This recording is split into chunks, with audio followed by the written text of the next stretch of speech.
So, how many people have seen the commercial, the Gerber Life College Plan commercial, where the group of families are sitting around and the one guy says, "So, how many people have started saving for their children's college?"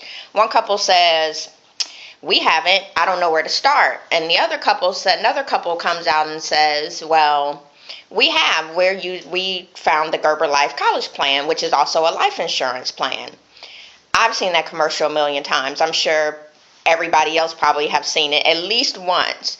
Well, what is very important about that commercial is it is very important to start saving for your children's college early. What most people don't realize is that children that are born today, it will cost 3 to 4 times more, according to the Bureau of Labor and Statistics, 3 to 4 times more for your child to go to college than it does today. Can you imagine how much that would cost? My daughter is 19. She's a sophomore at Howard University. Today, I'm paying $44,000 a year for her to go to school.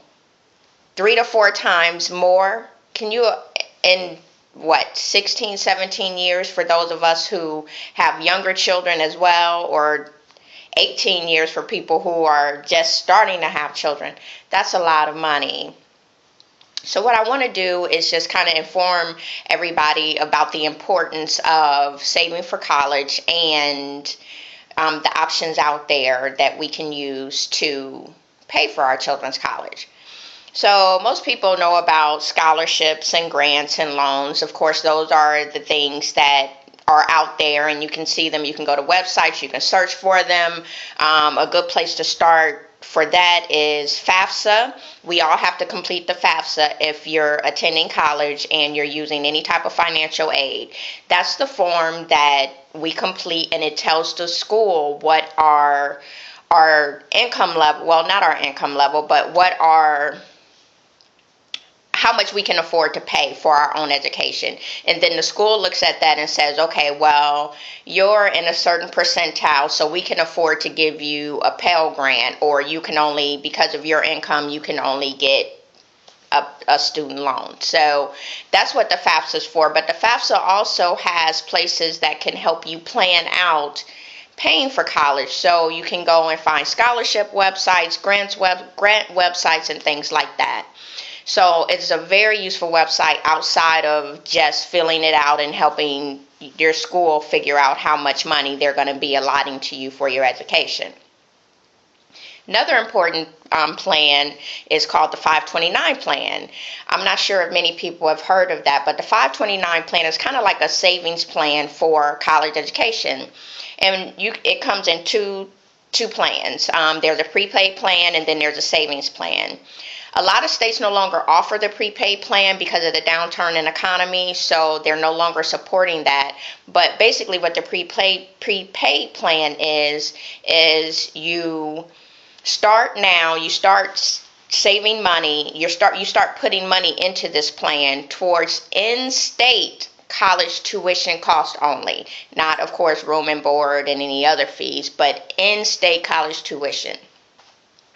By the time your child is ready to go to college, you would have paid maybe all of their tuition for maybe a year or two, or some of it, but anything helps, of course.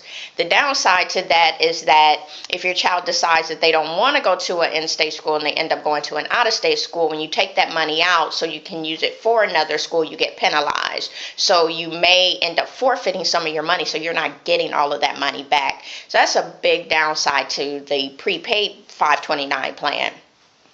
The other plan, the 529 savings plan, is basically like a retirement savings, an IRA, almost like your 401k. You're putting money into it whenever you get paid, and basically that money's just sitting there, and it accrues whatever interest the state has allotted.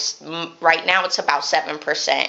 So you're putting that money into the plan, and just think, I mean, right now, if your child is young, by the time that they are ready to go to college, you'll have a good 5-figure savings for them for for their college education, and that really helps because we all know how expensive it is to go to college.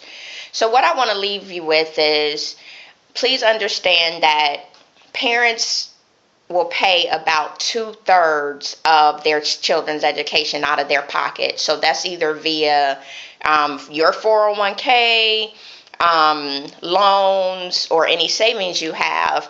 1/3 of your children's college education will be paid by the school. That's not even half. So we have to be very mindful if we are interested in sending our children to college, and putting money aside to help support them for when they start their journey.